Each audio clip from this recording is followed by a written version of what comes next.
My name's Bob Clarke. Back when I was grinding through graduate school to get my master's in chemistry, I met Isabella. The moment I saw her, I was hooked. It took her a solid 6 months to feel the same, just before she wrapped up her MA in art history. But eventually, she came around, and we fell in love. Neither of us had much experience in relationships, but as far as I was concerned, our life in the bedroom was great, and she never seemed to have any issues with it. Less than a year after she graduated, we tied the knot and both landed jobs in the same city. She took a teaching gig at a community college, while I juggled a part-time position at the state university and consulting work for a science firm. After 3 years of marriage, I decided to leave the university entirely and dove full-time into consulting, focusing on explosives. One of my main clients was the federal government. When our first daughter, Emma, was born, my work had me on the road constantly. I knew it wasn't easy on Isabella, and I even offered to switch to full-time teaching at a local college that had been trying to recruit me for years. But Isabella, ever the practical one, was quick to dismiss that idea. She loved the financial cushion my job provided and the lifestyle we were able to maintain because of it. She always said with a smile, "I can handle it. I'm strong and independent." Even after Olivia, our second daughter, arrived 2 years later, the travel didn't slow down. I brought up the idea of switching careers again, but Isabella pushed for me to stay with consulting, saying it was better for the family now that we had 2 kids to raise. When the girls turned 5 and 7, my travel lightened up a bit, and Isabella decided to return to the workforce. She snagged an administrative role at the local university, mostly working within the liberal arts department. For reasons I never fully grasped, Isabella suddenly got very passionate about photography. It didn't bother me, though. I figured if it made her happy, why not? We ended up with more than a dozen photo albums of our life with the kids. Looking back now, I realized this was a turning point. Around that same time, Isabella also developed a strange obsession with foreign languages, especially Italian. She'd go on work trips occasionally, often to Chicago for meetings with donors, visiting professors, and to the Art Institute. Conveniently, she'd also visit her old college friend Gina, who had been an Italian exchange student and was now living in Chicago. When our girls were 8 and 10, my expertise in explosives became crucial due to rising global terrorist threats. The government recruited me full-time for 2 years, which meant a lot more travel. Before I took the job, I sat down with Isabella to talk it over. I knew I'd be gone even more, sometimes for months at a time. Isabella, to my surprise, was all for it. She reassured me that although she and the girls would miss me, they'd manage just fine. That decision came with a tough price. I missed 2 Christmases in a row when Olivia was 9 and 10, and Emma was 11 and 12. It tore me up inside. But Isabella took the girls to visit Chloe in Chicago both years. I stayed in touch with them daily during those week-long trips, and they seemed to be doing fine. Gina's family had kids around our daughter's ages, so they always had company. Shortly before Thanksgiving, after wrapping up my 2-year government stint, I returned to consulting with much less travel. Meanwhile, Isabella continued her occasional trips, usually about 2 or 3 days once a month, always to Chicago. When Isabella was out of town, I took over all the parenting duties for Olivia and Emma. Sometimes, they'd even tag along on her trips. I know it's natural for daughters to gravitate more towards their mother, and while I got along well with both girls, they never really opened up to me the way they did with Isabella. It didn't bother me much, except for one thing. They were strangely secretive about their trips to Chicago. They wouldn't offer up any stories or details, and when I asked, they'd change the subject, laughing it off like it was no big deal. Then, just as Olivia was about to head off to college and Emma was finishing up her junior year at a different out-of-state school, Isabella started acting off. I'd find her crying at odd moments, and when I finally asked what was going on, she chalked it up to the girls leaving the nest. To cheer herself up, she planned a spur-of-the-moment shopping trip to Chicago with both girls. Oddly, this trip required hours of phone calls with Gina, always in Italian, which I couldn't understand. Isabella assured me it was nothing unusual, just some details about the trip. I didn't think too much of it at the time, but I did notice how unusually emotional she was in the days leading up to their departure. Something didn't sit right with me, but I brushed it off, trusting her like I always had. Isabella came back from Chicago after staying an extra 3 days, looking a little more upbeat. though she still wasn't completely herself. What really caught me off guard was how little they brought back from what was supposed to be a shopping spree. When I asked about it, Isabella explained that some of the items would be shipped later, with a few packages going directly to the girls' college addresses. One thing I did notice, though, was a sudden improvement in our bed life. Not that there had been any major issues, aside from the times I was away for long stretches. I had stayed faithful to Isabella through all of it, but this new shift in our intimacy started right after Olivia left for college. I chalked it up to us growing closer as empty nesters, enjoying each other's company more than ever, especially in the bedroom. But then, the moment that changed everything happened. One Thursday afternoon, I decided to take an unexpected break from work. I hadn't mentioned anything to Isabella, who was at her job as usual. I had planned to squeeze in a quick round of golf, but a rainstorm killed that idea. Instead, I thought it would be a good time to start planning a surprise anniversary party for her. To get things moving, I reached out to an event planner. Around 3 p.m., while I was at home, a delivery truck pulled up, and a guy came to the door with a large wooden crate marked fragile. He used a dolly to haul it up the front steps and into the living room. The crate was addressed to Isabella, and after signing for it, I helped position it properly, with the "this side up" label facing the right way. Something about the crate felt off. I couldn't figure out why she'd be receiving a package that large, especially at home. When I looked closer, I noticed the return address, Martinez Photography Studios, located in Chicago's Center City. Confused, I called Isabella at work to let her know about the delivery. At first, she went silent on the phone, which was odd for someone as chatty as Isabella. After a pause, she said it was work-related and had been sent to the house by mistake. She planned to have someone help her bring it to her office the next day. While that explanation seemed plausible, a few things still didn't sit right with me. First, there was the strange silence. Isabella usually jumped at the chance to explain things. Second, she got unusually firm with me when she told me not to open the crate. Her voice had an edge to it, like she was stressed. Third, she sounded wound up in general, way more than usual. My curiosity was piqued. I couldn't resist snapping a few pictures of the crate and running the return address through my laptop. When Isabella came home later that day, she quickly checked the crate, almost like she suspected I'd tampered with it. When I asked her what was inside, she got vague and distant. Sensing something wasn't adding up, I offered to help her open it, partly because I wanted to see what was inside, but also to gauge her reaction. She quickly shot down my offer, saying she needed to inspect it at work in case there was damage, claiming she might need to file an insurance claim. The next morning, before I headed out to work, 2 maintenance guys from her college came by and carefully loaded the crate into a van under her watchful eye. When I casually mentioned how excited I was for the supposed art exhibit she was working on, her reaction was even more unsettling. She avoided making eye contact, fumbled over her words, and said she wasn't sure if the crate was related to an exhibition, but that she'd let me know if they decided to display it. Isabella was usually so articulate, but in less than 24 hours, she'd stammered through this topic twice. That wasn't like her at all. If my suspicions weren't already through the roof, they definitely were now. What bothered me even more was how silent she remained about the whole thing after that. Over the next 2 weeks, I kept digging for information, trying to make sense of what was going on. I found out everything I could about Martinez Photography Studios. It turned out Martinez Photography Studios wasn't just some small-time operation.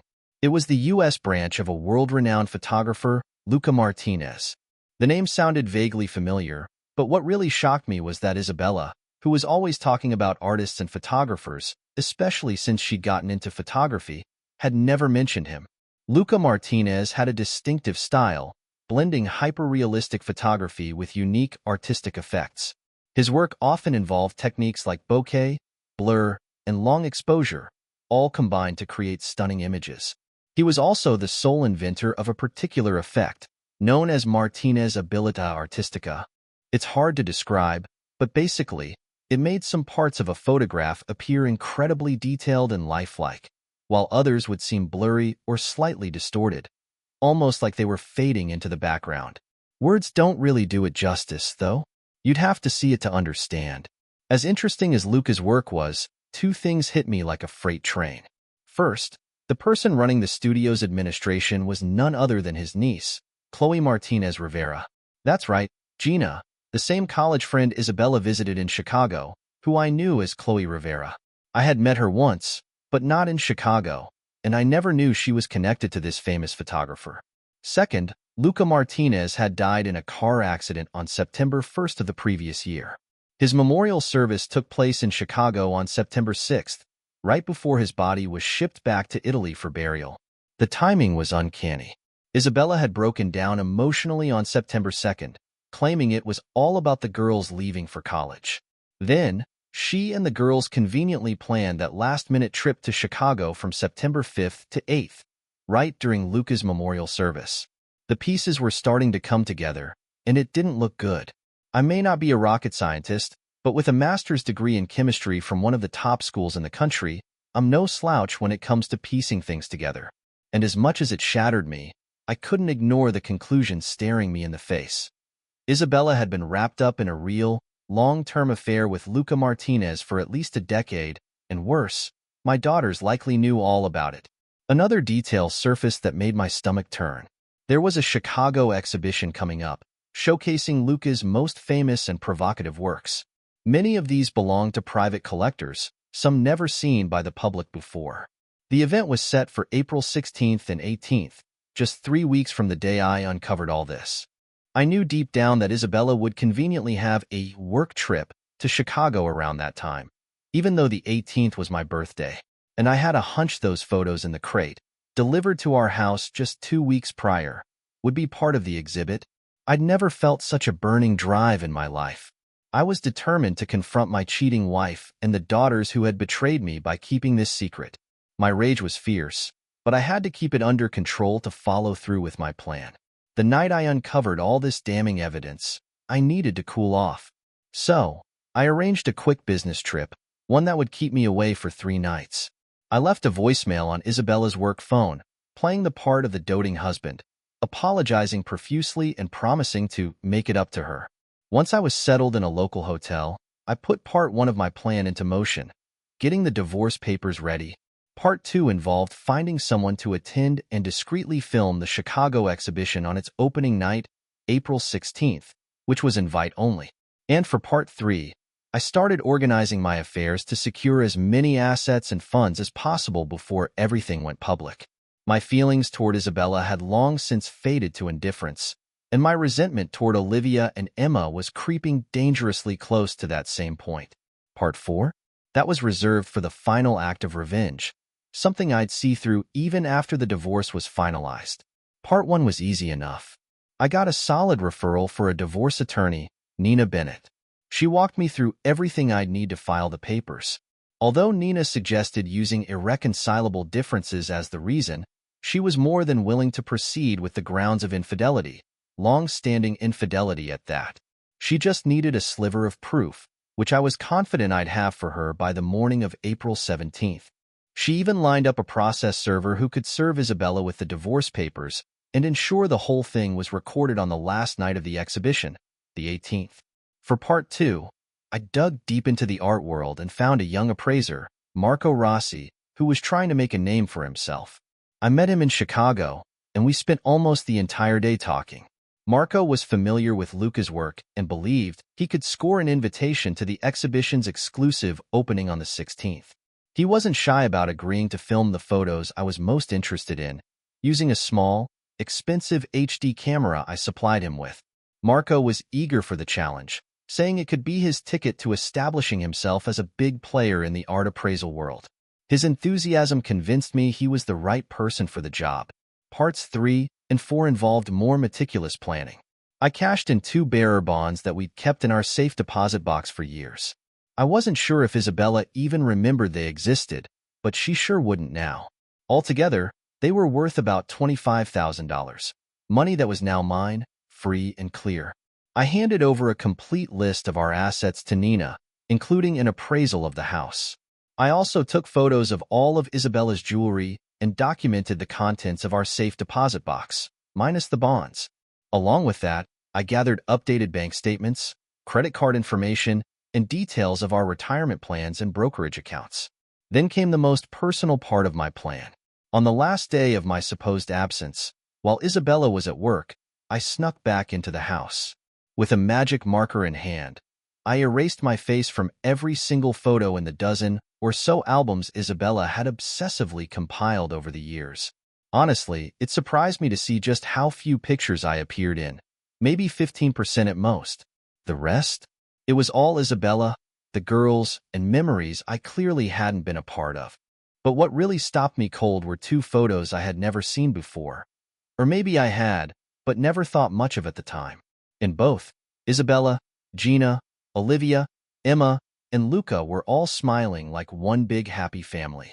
They looked innocent enough on the surface, but with everything I now knew, it was clear there was more to the story. I made high-quality scans and photocopies of these pictures before carefully returning them to their original places in the albums. As a final touch, I took my marker and scribbled a black line across Luca's face, adding an arrow pointing directly at him, with a caption that read, "The love of Isabella's life." 2 days after I got back from my business trip, Isabella casually informed me that she had to go to Chicago from the 15th to the 19th. Of course, she expressed disappointment about missing my birthday, but I could sense the hollow regret behind her words. Trying to play it cool, I suggested I join her on the trip, but she smoothly dodged the idea, claiming it was all business. She promised we'd celebrate the following weekend at a resort and hinted at a special surprise for me. She even topped it off with a kiss, one I barely tolerated. To me, by that point, she was nothing more than a cheap woman trying to act high class. I went along with it, though, pretending to enjoy myself, while she made an awkward show of enthusiasm, telling me it was just a preview of what's to come, darling. The hardest part of my plan involved confronting Olivia. I knew I had to talk to her face to face, even if it meant a risky move. I had just dropped Isabella off at the airport early on the 15th when I set off on a 180-mile drive to Pittsburgh, where Olivia was studying chemical engineering at Carnegie Mellon. Out of both daughters, Olivia was the one whose brain worked more like mine. She shared more of my traits, logical thinking, less prone to deception. Emma, on the other hand, had taken after Isabella in almost every way, including her ability to lie with ease. I called Olivia about halfway through the drive, and she sounded excited to meet me, which helped calm my nerves. I promised to take her out for a nice lunch, and we met at a restaurant of her choosing, a short distance from campus. After eating and some small talk, I leaned in and told her there was something very serious we needed to discuss. She looked puzzled but didn't seem alarmed. I asked her to promise that she wouldn't tell anyone about our conversation, not even Emma or her mother, at least not until after my birthday. Olivia seemed surprised but agreed, raising her hand as if taking an oath. "Wow, sounds serious." "Okay, Dad, I promise," she said, trying to smile but clearly feeling uneasy. I went straight to the point. "I know about your mother's affair with Luca Martinez, and I'm considering divorce." Her reaction was immediate. "Oh no, Daddy," she cried, covering her mouth as tears welled up in her eyes. It was a raw, emotional response, and I could tell she wasn't faking it. As I continued, I laid out what I needed. All the information she had about the affair, and, for reasons I didn't explain fully, a DNA test. Olivia looked utterly stunned. "What?" she exclaimed, her voice trembling, teetering on the edge of a breakdown. Realizing the restaurant wasn't the right place for this conversation, I suggested we step outside. After settling the bill, a $1.20 tip felt oddly fitting. I found Olivia waiting outside, still crying. Once we were in my car, I told her this was it. If there was any hope for our family, she needed to be completely honest with me. No more secrets. For a few agonizing minutes, she cried silently, struggling to find the words. I just sat there, letting her process it, until finally, she opened up. What she told me next painted an even darker picture of the situation. Olivia revealed that although she had always called him Uncle Luca, she hadn't realized the full extent of her mother's involvement with him until she was around 12 years old. Even as a child, she had noticed the inappropriate displays of affection between Isabella and Luca, especially during their trips to Chicago for Christmas. But it wasn't until Emma made some comments that she began to piece together what was happening. Emma, as it turned out, had figured it out long before Olivia. When Olivia finally confronted Isabella about it, her mother had given her an adult excuse. She claimed to be in love with two men and assured Olivia that one day she would understand. Isabella insisted that I was too insensitive to comprehend the complexities of love and that if I ever found out, it would destroy the family. Olivia had been sworn to secrecy, her mother's manipulations making her complicit in this twisted affair. Olivia started crying again, harder this time. Between sobs, she explained that she had desperately hoped Luca's death would end the affair, and that I would never learn about it. But when Isabella made a scene at Luca's casket during his funeral, Olivia had had enough. She confronted her mother once more, this time threatening to tell me everything if Isabella dared to fall into someone else's arms. Isabella, however, snapped back at her, appalled that Olivia could think of her as a tramp. Mom had insisted she loved both Luca and me, promising there would be no one else. She claimed that her need to honor Luca's memory was the only reason for her continued involvement. Olivia believed her, hoping desperately that the day I discovered the truth would never come. She trusted that Mom wouldn't engage in another affair or anything close to it. I gathered all the details Olivia could provide until I sensed pushing further would be counterproductive. She was clearly distressed, just as I had anticipated. When I revealed the second purpose of my visit, her anguish deepened. I expressed my desire to reconcile with her mother, based on what Olivia had shared. But I needed one more thing for clarity: DNA samples to determine if Olivia was biologically my daughter. Olivia was taken aback and tearfully objected, insisting that I was her only father. "I know that I'm your father," I reassured her, "but I need to know if I'm your biological father too." Despite her initial resistance, she reluctantly agreed. I handed her the envelope containing the letter addressed to the lab and sealed it. The instructions were clear. The results should be sent to both Olivia and me. As I drove her back to campus, Olivia watched as I dropped the envelope into an express mail mailbox. We shared a heartfelt hug goodbye, and she begged me to forgive Mom and make things work. I explained that I couldn't promise anything at the moment, as I wasn't one to lie, but I acknowledged her effort had improved the chances. I reminded her not to disclose our conversation until at least the 19th. Olivia agreed with a smile, but then hesitated and mentioned one more thing. She informed me that Mom and Emma would be attending a Chicago exhibition of Luca's works on my birthday. The exhibition would feature some photographs of Mom, and Mom had apologized for the unfortunate timing, emphasizing that she had to attend as the works inherited from Luca would be displayed. Olivia mentioned that Mom had wanted her to join as well, but Olivia had too much schoolwork. I thanked Olivia for her honesty and smiled as she left. After she was gone, I broke down in tears, realizing that my relationship with Emma was as irreparably damaged as my relationship with Isabella. I hadn't yet decided if I could salvage things with Olivia. Unbeknownst to Olivia, I had recorded our conversation in the car. There was a crucial element of my plan she didn't know about. The DNA swabs I included in the envelope supposedly belonging to me were actually from an Italian janitor I had befriended over the years.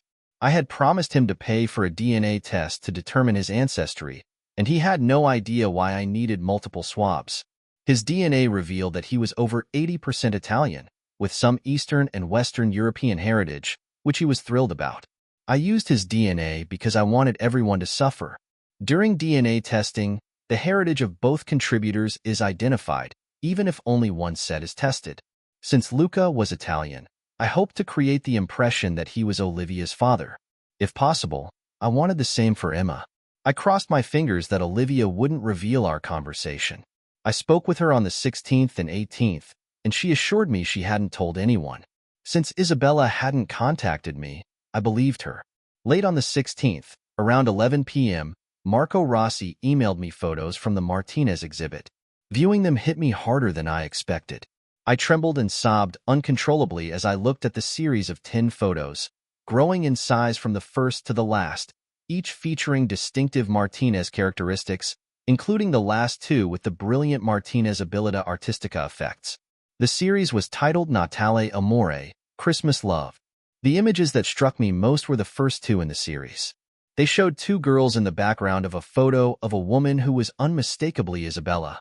Although their faces were blurred, their hair, clothing, and Christmas gifts from my mother made it clear that the girls were Emma and Olivia, around the ages of 9 and 11. In the second photo of the first two, Isabella's body was exposed, and she wore an expression that could only be described as a duck-me look. The next 3 photos in the series showed Isabella in progressively less clothing until the final one, where she was completely nude. The second series began with a photo of Isabella with the girls in the background, older now, with the last 4 photos increasingly risque. The second-to-last photo depicted Isabella in an exceptionally suggestive pose, while the final one left little to the imagination, implying that she had just experienced intense pleasure. After seeing these images, I felt overwhelmed. I threw up, drank some ginger ale, and sobbed uncontrollably. When I reviewed the photos again, I was struck by their artistry, despite the deep emotional pain they caused. The last 2 photos, in particular, stood out as some of the finest examples of Martinez's work I had ever seen. Marco's report detailed the collection's worth as ranging between $300,000 and $500,000. The second-to-last photo alone could fetch between $125,000 and $175,000 if sold separately. The last 2 photos were highlighted for their brilliant execution of Martinez's habilità artistica effects, praised by Marco and several art critics as the best ever seen. Isabella confirmed to me that these photos weren't for sale and emphasized that the 4 photos showing her fully exposed would not be sold until after her death. Her comment about not wanting me, her husband, to see her like that while she was alive was particularly cutting. I immediately sent Olivia's recorded confession and Marco's photos to my attorney, Nina Bennett. She called me at 7:30 on the 17th to discuss the case. I reiterated that the divorce petition was grounded in clear evidence of infidelity. I also informed her that a law enforcement officer would serve Isabella with the divorce papers at the gala on the night of the 18th. Additionally, I handed Nina an envelope addressed to Emma, containing a letter from me, a swab from the janitor, a new swab, and instructions for the DNA lab. The letter instructed Emma to provide a cheek swab and mail it with mine to the lab if she wished to have any future relationship with me. I stressed that failure to comply would result in severe financial repercussions, including the potential loss of tuition and other expenses for her remaining time at college. The gala on the 18th unfolded as planned. Isabella and Emma were blindsided by the service of the divorce papers. The process server's photos, which Nina forwarded to me, captured Isabella's gradual collapse into a fetal position, while Emma's reactions ranged from initial shock and distress to anger and attempts to comfort her mother. It was painful to see, but I felt a grim satisfaction in knowing that my plan was coming to fruition. The morning of the 19th, Emma called me, expressing her outrage at the manner in which the papers were served. I responded with a level of harshness I had never before used with her. I told her that it was a tough situation and she should direct her complaints elsewhere. When she hesitated to take the DNA test, I used sarcasm to challenge her reluctance, asking if she didn't want to know who her biological father was, as opposed to the man who had been supporting her all these years. Emma's response was that I was her father, but I questioned this certainty, stating that maybe I am, maybe not. However, one thing was unquestionably clear. I had already instructed my attorney to freeze all of Isabella's and my accounts. I made it abundantly clear to Emma that there would be no money for her education or living expenses unless she mailed the envelope with her cheek swab. To ensure compliance, I demanded a video showing her swabbing her cheek, sealing it in the envelope, and mailing it. Given her history of dishonesty, I felt this was necessary. I stressed that I hadn't lied to her, and she retorted that I hadn't told the whole truth, suggesting that my sister would cover her tuition. I told her bluntly that she seemed as unpleasant as her mother, and that I had no interest in discussing it further.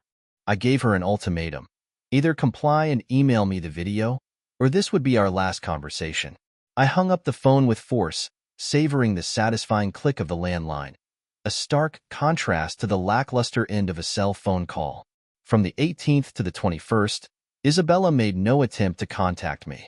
I presumed she stayed in Chicago for a couple of extra days, likely seeking comfort from her friend Gina. The excitement from the exhibition on the 18th made its way into local Chicago papers, including a photo of Isabella that the process server had likely provided. The headlines and the photo of Isabella, showing her distress and humiliation, were plastered across the pages, and it was evident that the media and the public were captivated by the scandal. On the 22nd, I discovered that Isabella had visited the house, which I no longer considered a home. The envelope I had left on the newly reinforced front door, along with the changed locks on all doors, had vanished. My attorney left a message on my cell phone requesting a discussion. The envelope, addressed to Vile Ducking Slot, was a deliberate choice, hoping Isabella would recognize it. Inside was a brief message. Hey, contact your attorney regarding the retrieval of your personal belongings. The sooner we sell the house and conclude our sham of a marriage, the better. I will resist any attempt by you to return to this house until it is sold. Consider doing something decent for once in our farcical relationship, and don't resist it. Even though economic reasons seem to be your sole motivation, given your lack of love or respect for me, your formerly clueless ex, Bob. P.S. The doors are booby-trapped. Any unauthorized entry will start all of your previous family albums on fire. It was a harsh, calculated move, and I relished the thought of Isabella's reaction. The booby-trap doors were not just a petty gesture. They were a statement of my final, irrevocable severance. I knew that the message would likely infuriate her, but I was prepared for that. The house was no longer a symbol of our life together. It was merely a battleground for finalizing our separation. It took a court appearance for the attorneys to resolve the issue of living arrangements. I might have gotten exactly what I wanted if I hadn't added that P.S., but I couldn't resist. Eventually, through our attorneys, we agreed to vacate the house and immediately put it on the market, with our temporary housing expenses factored into the asset division. Isabella tried to be difficult during the monetary negotiations, but had little leverage since she had acquired her precious photographs from Luca while we were still married. The photographs had become a contentious point, each one a symbol of our fractured marriage. When I demanded 5 photographs, she could choose one, then me, and so forth, until all 10 were divided. Isabella's attorney reported that she became hysterical, especially after discovering that I had tampered with the family photo albums. The appraisals of the photographs, conducted by Marco and another appraiser, revealed a significant discrepancy. Marco's appraisal was the lowest, costing Isabella $200,000 more than if she had accepted his initial valuation. Faced with financial strain, Isabella attempted to negotiate, offering me 2 of the photographs she had selected. However, she rescinded this offer when my attorney conveyed that I agreed to it only if she watched as I had the photographs destroyed at a local firing range. As the final negotiations concluded, Isabella was left with only her personal possessions, half the furniture, and 1/4 of the house's sale price. There was no alimony, but she received a suspended jail sentence. More on that later.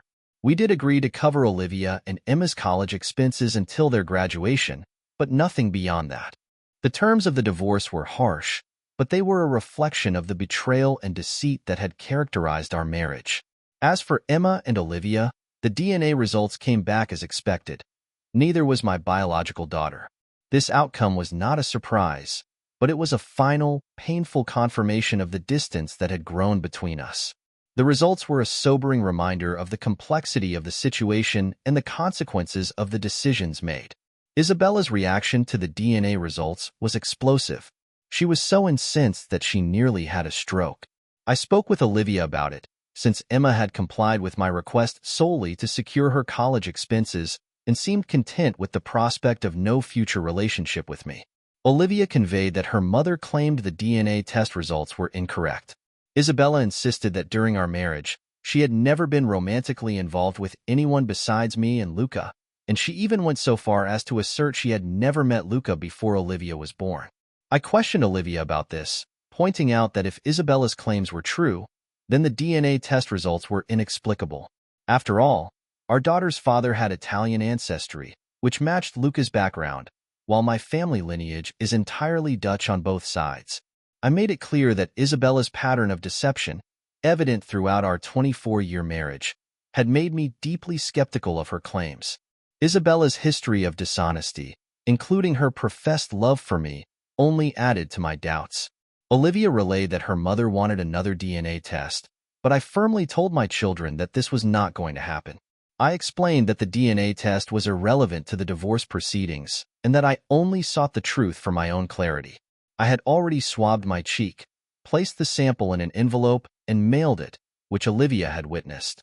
I informed them that Isabella's request for a face-to-face conversation was something I would not entertain.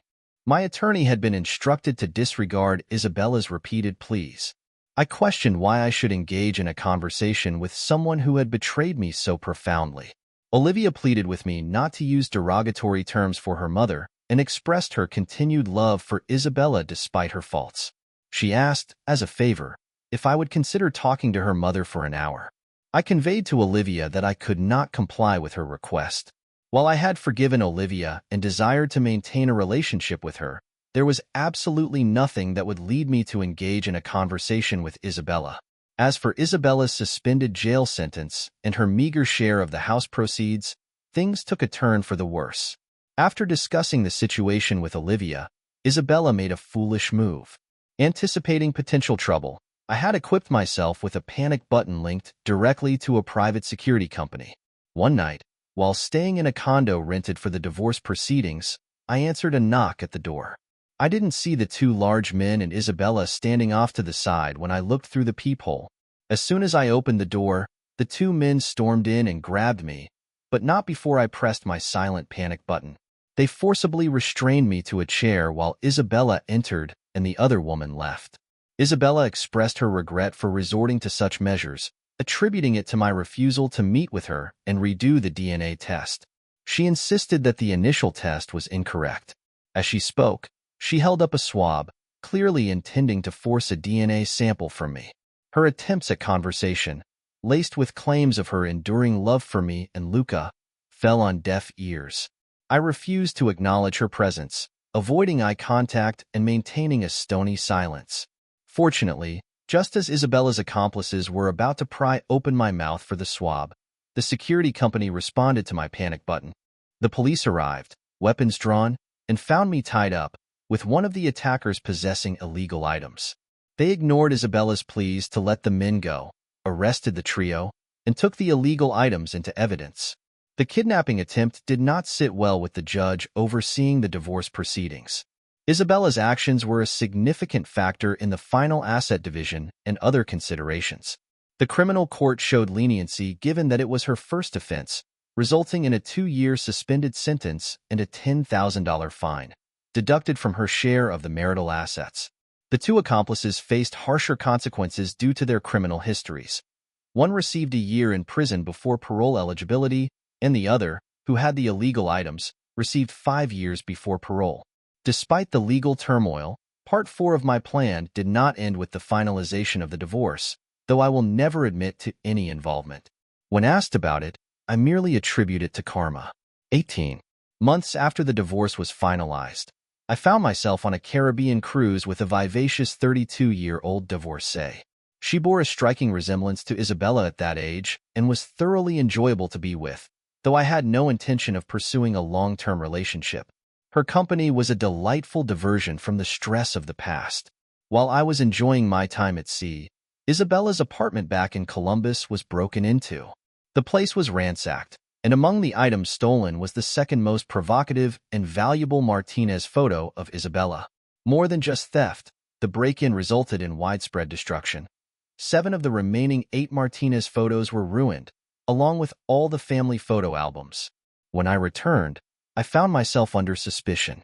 Although it was clear I couldn't have committed the crime, being 2,000 miles away on a boat, the accusation came from Isabella, who insisted to the police that I must have paid someone to orchestrate the break-in. As soon as the police hinted that I was a suspect, I chose to remain silent and sought legal representation. The police scrutinized my phone and financial records, excluding the bearer bonds that were never part of the divorce estate. They found no evidence linking me to the crime or anyone capable of carrying it out. After 6 months of investigation and persistent prodding from Isabella, the authorities seemed to give up on the case once the statute of limitations expired. It was a relief, though I suspected Isabella continued to pester them. To celebrate the end of this tumultuous chapter, I threw a party attended by friends and family. My parents were no longer alive, but my brother, his wife, my 2 nephews, and my new love interest, Ava, along with her 2 adult children, Olivia, her husband, and my granddaughter, were all present. Emma, whom I had no relationship with, was not invited, nor would I have attended her wedding if invited. Olivia informed me that Emma's husband had caught her cheating, leading to early divorce proceedings. Isabella, ever the manipulator, gave Olivia an ultimatum: sever all ties with me or with her. To everyone's surprise, Olivia chose me. Her decision seemed to stem from her belief that Isabella was indeed a pathological liar, as I had represented. Olivia recognized the harmful impact of Isabella's behavior on her own family and did not want her children exposed to that negativity. The only point of friction between Olivia and me in the past 5 years was when I disclosed the truth about the DNA testing. Initially upset, Olivia eventually forgave me, just as I forgave her for her past duplicity. She was actually pleased to confirm that I was her biological father and even requested an additional DNA test for further verification. This final act of validation provided both of us with a sense of closure and truth that had eluded us for so long.